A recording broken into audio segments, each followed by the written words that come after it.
ഇന്നത്തെ നമ്മുടെ ഉച്ചക്കലത്തെ ഭക്ഷണം നുറസ എന്തൊക്കെയാണെന്ന് പറയണം. ഇത് എന്തെന്നാണ്? മുട്ട. ആസാമില് അണ്ട. ഇതെന്തെന്നാണ്? മാസ്.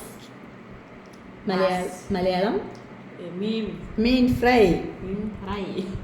ഇത്